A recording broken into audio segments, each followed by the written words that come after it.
Assalamualaikum warahmatullahi wabarakatuh. Kembali lagi dengan saya Dian Cahyandi Putri dengan NIM 24105010053 dari kelas Perbankan Syariah 2. Di sini saya akan memberikan tanggapan mengenai video yang dikirim oleh Bapak Abdul Wadud Nafis tentang materi uang dan fungsinya. Uang adalah benda yang diterima masyarakat umum dengan sebagai alat tukar dalam kegiatan berekonomi. Nah, pada zaman dahulu, alat tukar itu awalnya berupa emas, atau ketika zaman pra-Islam atau awal Islam, ketika melakukan kegiatan jual beli, maka alat yang ditukar pada waktu itu berupa emas, perak, uang dirham, dan lain-lain. Kemudian ada jenis-jenis uang menurut bahan pembuatannya. Yang pertama ada uang logam, baik dari emas, perak, yang kalau sekarang bisa berupa aluminium dan juga kuningan. Kemudian yang kedua ada uang kertas. Nah, contohnya di sini pecahan uang 5.000, 10.000, $1 dan seterusnya. Kemudian ada jenis-jenis uang menurut lembaga yang mengeluarkan. Nah, ada dua. Yang pertama itu uang kartal yang dikeluarkan oleh Bank Indonesia berupa uang kertas ataupun uang logam yang biasa kita pakai sehari-hari.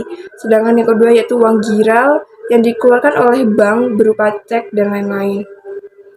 Jenis-jenis uang menurut nilainya diberikan menjadi dua. Yang pertama itu uang penuh, artinya nilai dengan barangnya itu sama. Contohnya emas, perak.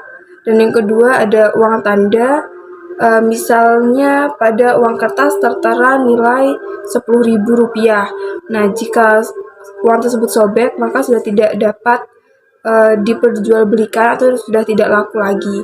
Nah, ini angka nilai 10.000 hanya sebagai tanda. Kemudian apa sih fungsi asli uang?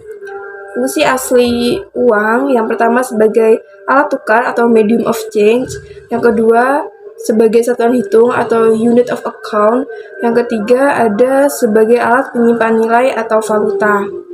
Kemudian fungsi turunan uang. Yang pertama, uang sebagai alat pembayaran transaksi yang sah. Kemudian, uang sebagai alat pembayaran utang. Yang ketiga, uang sebagai alat penimbun kekayaan. Yang keempat, uang sebagai alat pemindah kekayaan. Kemudian, ada uang sebagai alat pendorong kegiatan ekonomi. Sedangkan fungsi uang menurut ekonomi Islam diberikan menjadi tiga. Yang pertama sebagai alat tukar, yang kedua sebagai alat hitung, dan yang ketiga sebagai alat penyimpan kekayaan. Mungkin itu saja yang bisa saya sampaikan. Yang lebihnya mohon maaf. Wassalamualaikum warahmatullahi wabarakatuh.